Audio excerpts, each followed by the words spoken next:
ఒక మాటను మనం ఆలోచన చేస్తే ఓబద్య గ్రంథం 1వ అధ్యాయం 15వ వచనాన్ని మనం ఆలోచన చేస్తే, ఓబద్య పుస్తకము 1వ అధ్యాయము 15వ వచనం, యెహోవా దినము అన్యజనులందరి మీదికి వచ్చుచున్నది, అప్పుడు నీవు చేసినట్టే నీకును చెయ్యబడును, నీవు చేసినదే నీ నెత్తి మీదికి వచ్చు. అర్థమైందా? ఏమి రాయబడ్డది ఇక్కడ? దేవుడు ఏమి రాసిస్తున్నాడు? నీవు చేసినట్టే నీకును చేయబడును, నీవు చేసినదే నీ నెత్తి మీదికి వస్తుంది. అంటే మనం ఏం చేస్తామో తిరిగి తిరిగి తిరిగి మరలా అదే మన నెత్తి మీదికి వస్తుంది. నువ్వు కీడు చేస్తావా, మేలు చేస్తావా, మంచి చేస్తావా, చెడు చేస్తావా, చెడగొడతావా, బాగు పెడతావా, నిలబెడతావా, పడగొడతావా, నువ్వు చేసినదే నీ నెత్తి మీదికి వస్తుంది.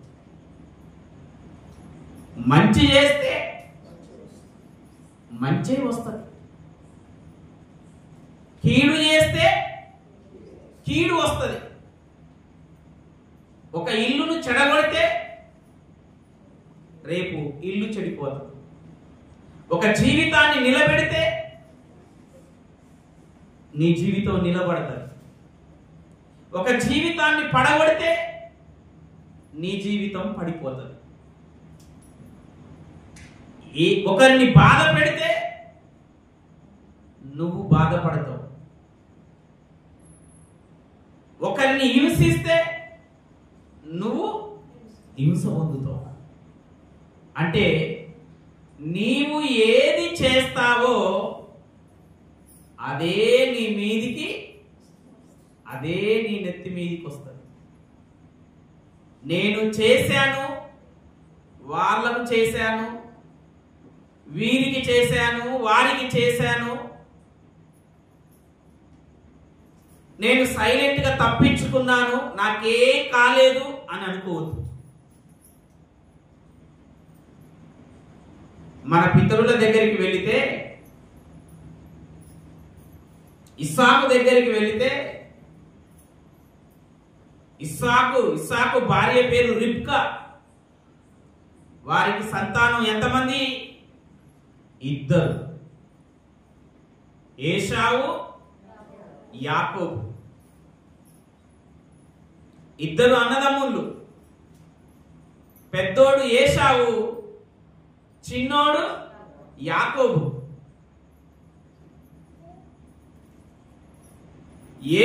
ఇస్సాకు మరణించక ముందు ఏశావుతో అంటున్నాడు, పెద్ద కుమారునితో, కుమారుడా, నేను ముసలివాడనయ్యాను, నాకు మరణం ఎప్పుడు వస్తుందో, ఏ దినం మరణిస్తానో నాకు తెలియదు. నేను మరణించక ముందే నువ్వు అడవికి వెళ్ళి వేటాడి ఒక జంతువుని తీసుకొచ్చి వండుకొని నాకు పెడితే నేను తిని నిన్ను దీవించి చనిపోతా అని ఇస్సాకు అన్నాడు పెద్ద కొడుకుతో. పెద్ద కొడుకుతో అంటుంటే తల్లి ఇన్నది. ఇని చిన్న కొడుకును పిలిచింది, యాకోబును పిలిచి, నీ తండ్రి మీ అన్నను దీవిస్తాడంట. నీ అన్నయ్య అడవికి వెళ్ళిన వేట కోసం నీవు మందలో ఉన్న ఒక మంచి మేకపోతునో పొటేలునో తీసుకునిరా, దాన్ని వధించి తీసుకురా, నేను మంచి నీ తండ్రికి ఇష్టమైన వంటకం చేస్తాను, నీ తండ్రి దగ్గర నువ్వు ఆశీర్వాదాలు తీసుకో.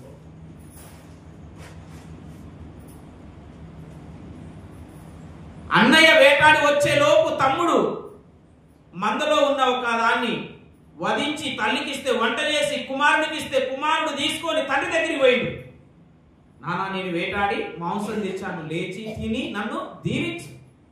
తండ్రి అన్నాడు, ఇదేంటి అప్పుడే వచ్చావారా? అవును నాయనా, దేవుడు నాకు దొరికేటట్టు చేశాడు, నేను వేటాడి కొట్టి తెచ్చాను. ఇస్సాకు యాకోబును దీవించాడు. యాకోబును దీవించిన తర్వాతకి ఎవరు వచ్చారంటే ఏశావు వచ్చాడు. అప్పుడు ఏశావు అన్నాడు, నానా లేచి కూర్చొని నన్ను దీవించదు అంటే, ఇప్పుడే దీవించి తిని కదరా అంటే, ఇప్పుడేడా దీవించినావు, నేను వచ్చింది ఇప్పుడే కదా అంటే, నీకంటే ముందుగా వచ్చింది ఎవరు? నీ తమ్ముడు యాకోబు వచ్చిండా, వానికి నేను దీవెనలన్నీ ఇచ్చేశాను. ఇప్పుడు ఏమన్నాడో తెలుసా ఏశావు? ఆదికాండం 27వ అధ్యాయం 36వ వచనం.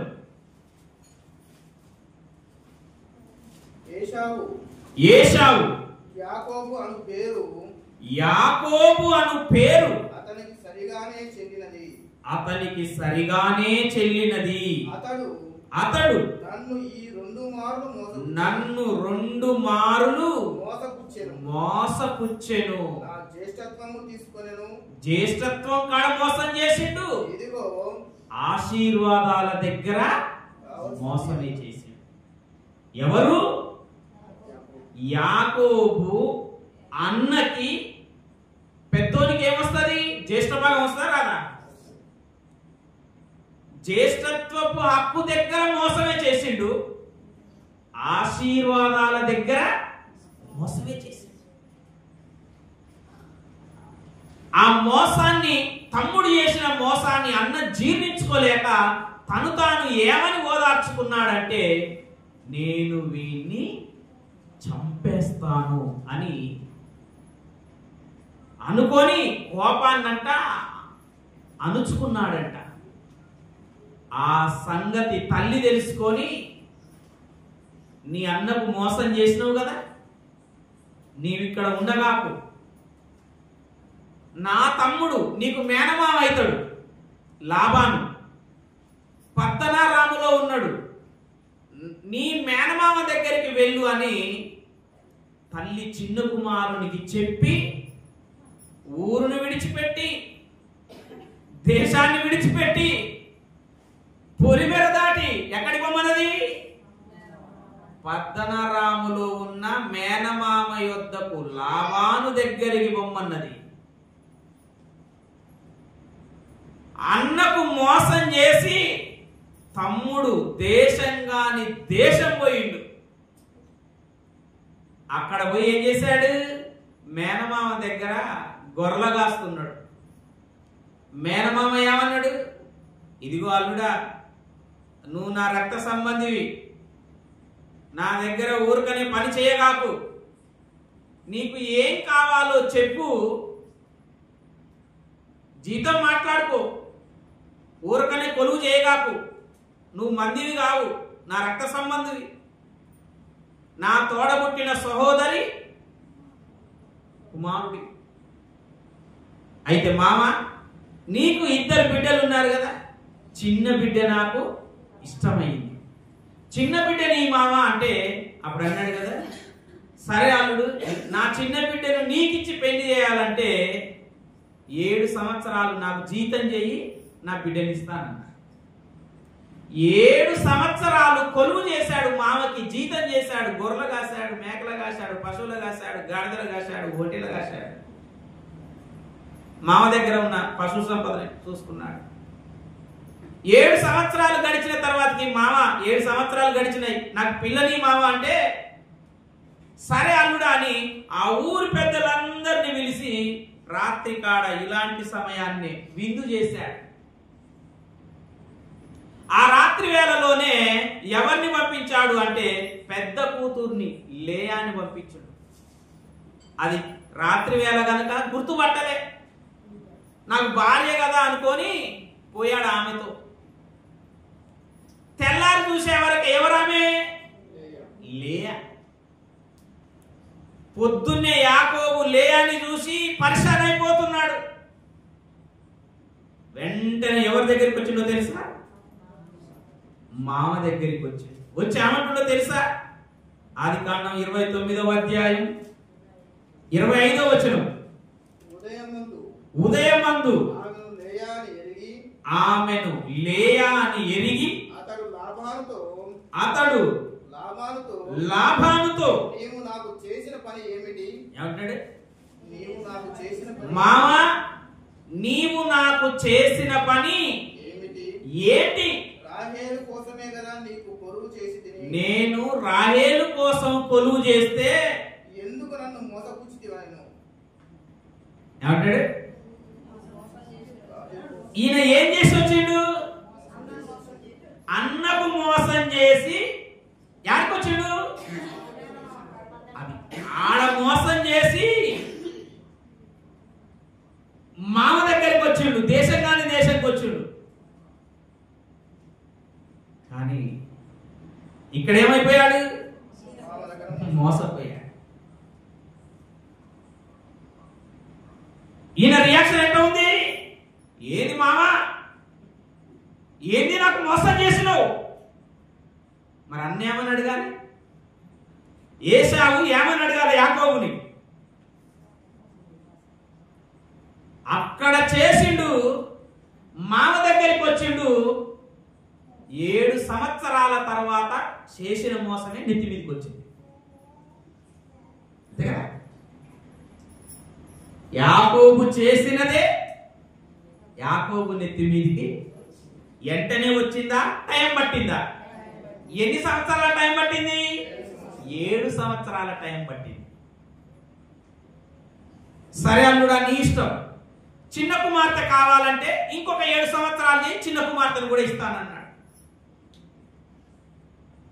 మనసు ఒకరి మీద, సంసారం ఒకరి మీద చేయలేడు గనక చిన్నామె కోసం కూడా ఏం చేశాడు? 7 సంవత్సరాలు జీతం చేశాడు. అంటే భార్యల కోసం 14 సంవత్సరాలు జీతం చేసిన అమర ప్రేమికుడు యాకోబు గారు. ఎవరో ఒకరు పెళ్ళం దొరికింది కదా అని అడ్జస్ట్ అయిపోతే ఏమైతుంది? రాహేలు కోసం ఎన్ని సంవత్సరాలు జీతం చేసాడు? 14 సంవత్సరాలు జీతం చేసిండు. అంటే రాహేల్ అంటే ఎంత ఇష్టమో చూడండి. మరి అంటే ఇష్టమైన దాని మీద దెబ్బ కొడితే ఎంత, ఏదో ఒక పాట ఉంది, దేహానికి గాయమైతే మనుషులు గుర్తుపడతారు, గుండెకు గాయమైతే ఏ నరుడు గుర్తుపట్టలేడు. అంటే యాకోబు రాహేలుకి ఎక్కడ ఉంది? ప్రేమిస్తున్నాడు కదా. అంటే ఆ బాధ ఏదో అనుభవించినాడు. యాకోబు మోసం చేసినప్పుడు ఏశావు దుమ్ము నొత్తిన పోసుకొని కన్నీళ్లు కార్చి ఏడ్చాడట. యాకోబు మోసం చేసినప్పుడు ఏశావు అన్న దుమ్ము నొత్తిన పోసుకొని మట్ల కూర్చొని ఏడ్చాడు. మనసుకు దెబ్బ తగిలితే ఎలా ఉంటుందో అదే యాకోబు అనుభవించాడు. ఇక్కడ ఏం చేస్తామో అదే మన నెత్తి మీదకి వస్తుంది. సరే అని చిన్న కుమార్తె నుంచి పెళ్లి చేశాడు. ఆ 2 బిడ్డలకు 2 పని మనుషులను ఇచ్చాడు, ఉంపుడు గత్తెలు. 2 భార్యలు, 2 ఉంపుడు గత్తెలు. మొత్తం ఎంతమంది? 4. 4కి ఎంతమంది పిల్లలు పుట్టారంటే 12 మంది సంతానం. ఇక మామకాడ జీతం చేస్తే మామ ఏం చేస్తుందో తెలుసా? జీతం పెంచుతున్నాడు, ఇస్తలేడు. ఎన్నిసార్లు మోసం చేసిండు జీతం దగ్గర మామ అంటే ఒకసారి చూడండి. 31వ అధ్యాయం, ఆదికాండం 31వ అధ్యాయం 7వ వచనం.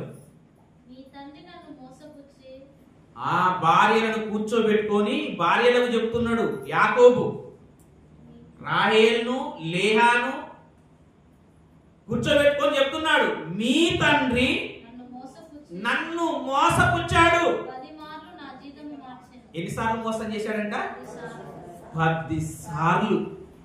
అంటే జీవితంలో ఇక సిగ్గుంటే ఇంకొకసారి మోసం చేస్తాడా?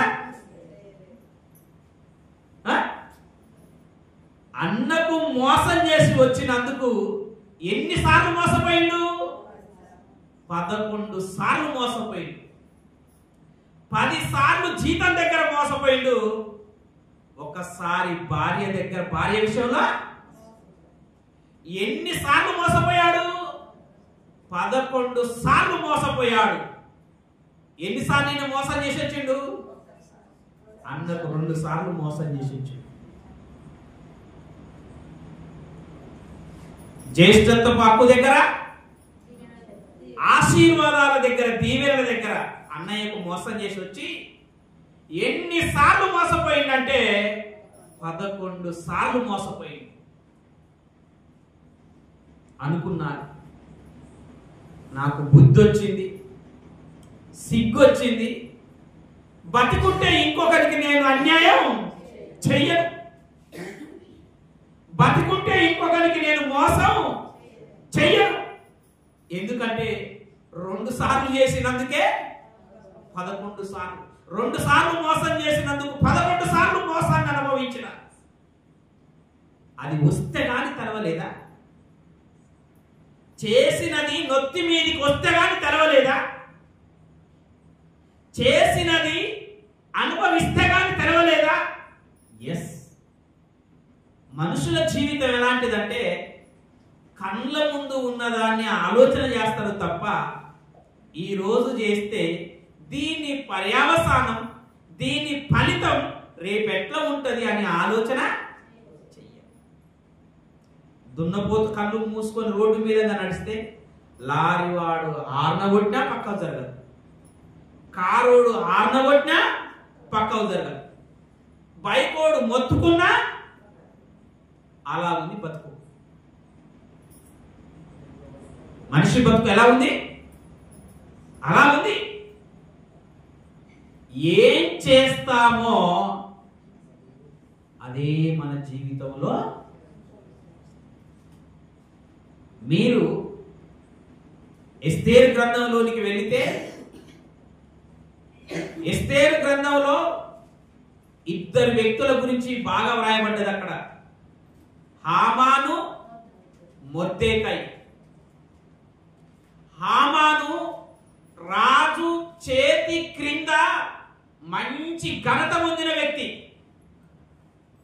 హామాను రాజకోటలోనికి వచ్చేటప్పుడు ఆ రాజు ద్వారాల దగ్గర ఉన్న వారందరూ హామానుకు వంగి వంగి నమస్కారం చేసేదట. మొర్దెకై ఒక్కడు నమస్కారం చెయ్యకపోయేది, వంగి దండం పెట్టకపోయేది.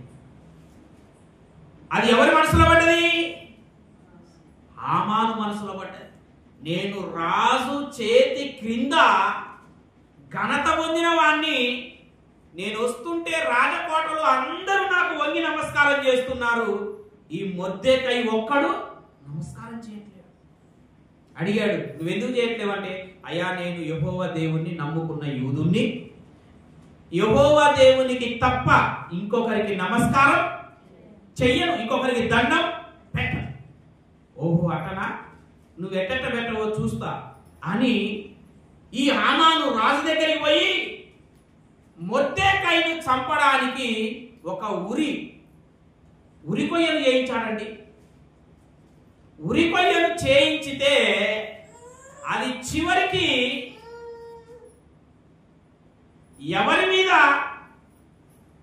ఎవరు ఆ ఉరికొయ్య మీద ఉరిదీయబడ్డారు అంటే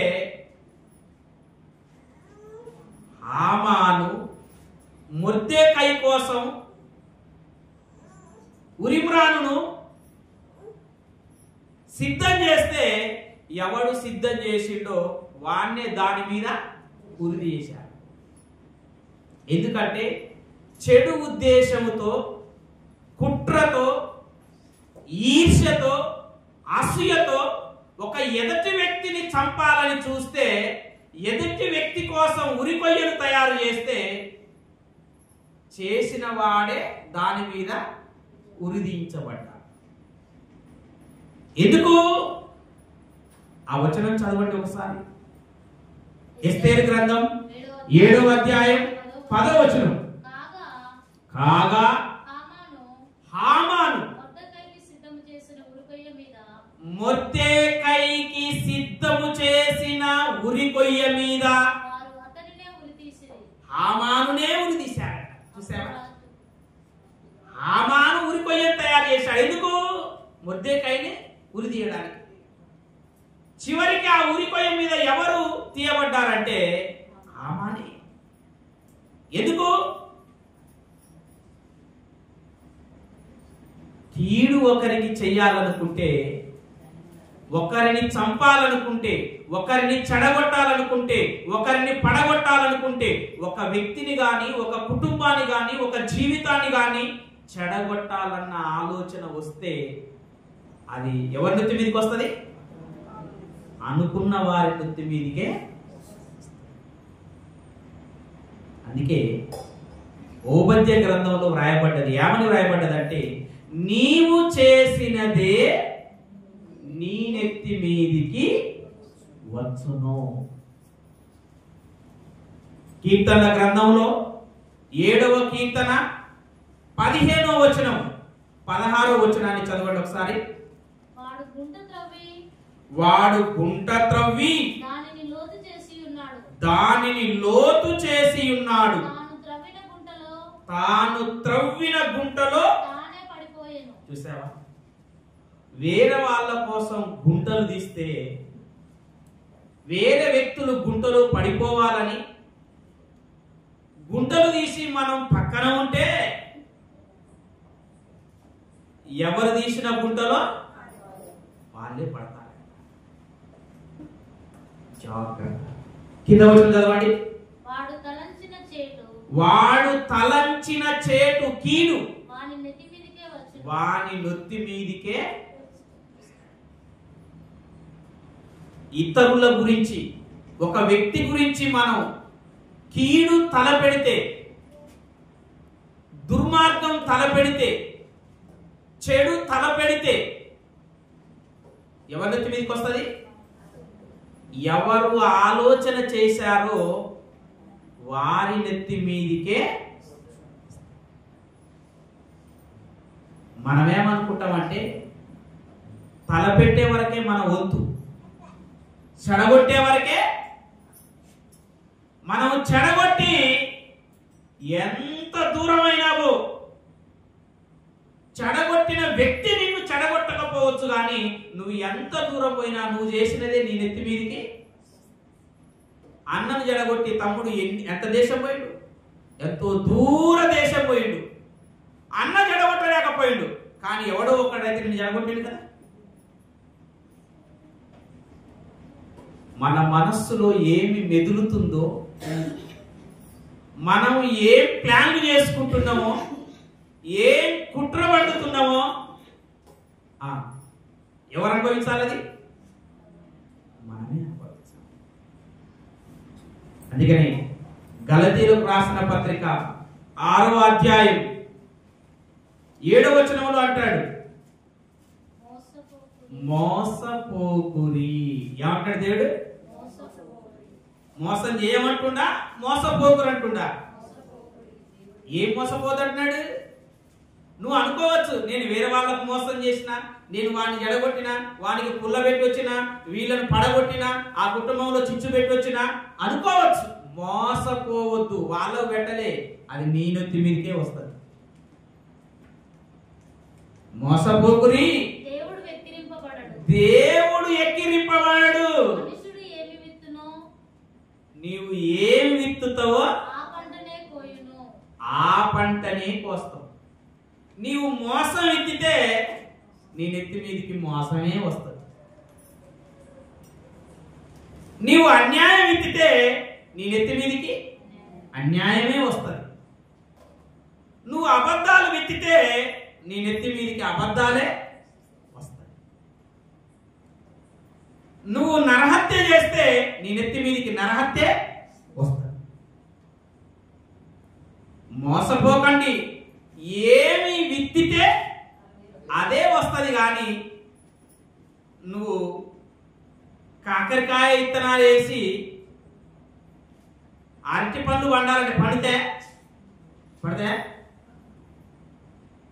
ఏం పడతాయి? కాకరకాయ కాకరకాయలే కాస్తాయి.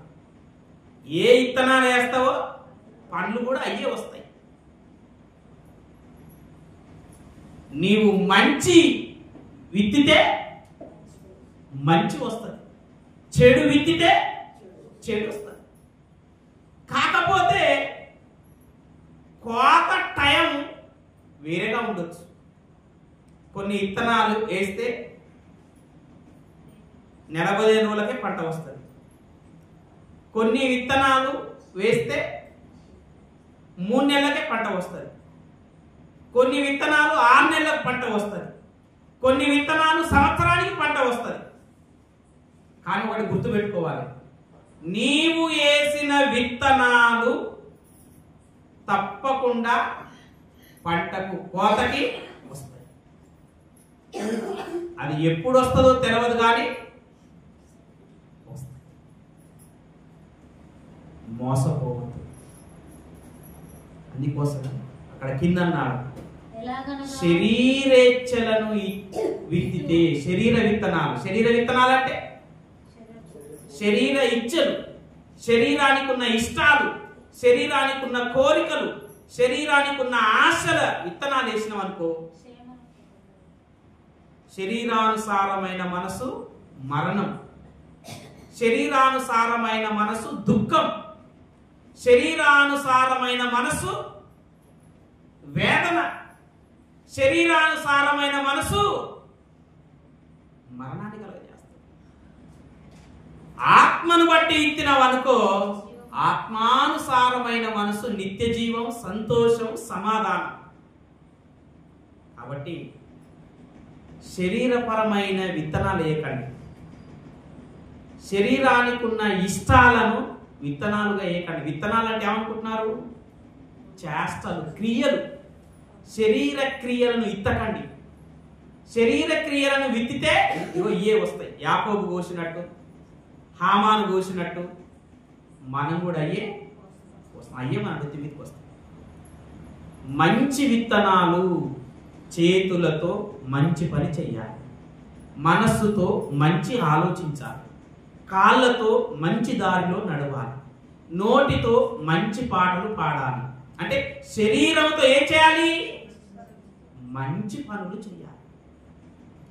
మనం ఏం చేస్తామో అవే ఇత్తుతాం. కాబట్టి మోసపోకండి. మనము చేసినదే మనం అనుభవిస్తాం. 20 సంవత్సరాల వయసులో ఉన్నప్పుడు నీవు ఏమి విత్తుతావో 60 సంవత్సరాల వయసులో అయ్యే కోస్తావు. 20 సంవత్సరాల వయసులో మంచి పనులు చేస్తే 60 సంవత్సరాల వయసులో మంచిని అనుభవిస్తాం. 20 సంవత్సరాల వయసులో చెడు పనులు, దుర్మార్గ పనులు, పాప పనులు, శరీరపరమైన భోగెచ్చల పనులు చేస్తే 60 సంవత్సరాల వయసులో వాటి ఫలితం చేదుగా అనుభవిస్తాం. విత్తనాలు వేసేటప్పుడు రైతులు ఏం చూస్తారమ్మా? 1కి 10 సార్లు ఆలోచన చేస్తారు, ఏ విత్తనాలు మంచి అని. అర్థమైందా? ఏ సీడ్స్ మంచిగా ఉన్నాయని 1కి 10 సార్లు ఆలోచన చేసి రైతు ఖరీదైన విత్తనాలు తెచ్చి వేస్తారు. ఎందుకంటే విత్తనాలు మంచి అయితేనే పంట మంచిగా వస్తుంది. విత్తనాలు మంచివి కాకపోతే పంట మంచిగా రాదు. జీవితం 20 సంవత్సరాల వయసు, 12 బాల్యం నుండి యవ్వన దశ వరకు విత్తనాలు వేసే దశ, 30 సంవత్సరాల వయసు వరకు విత్తనాలు వేసుకుంటూ పోతానే.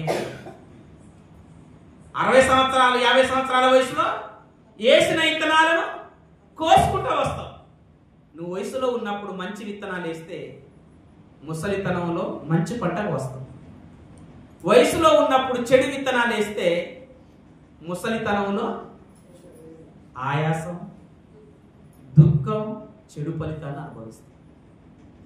గుర్తుపెట్టుకోండి, మనం ఏది చేస్తామో అదే మన నెత్తి మీదకి వస్తుంది. కళ్ళు మూసుకొని ప్రార్థన చేస్తాం.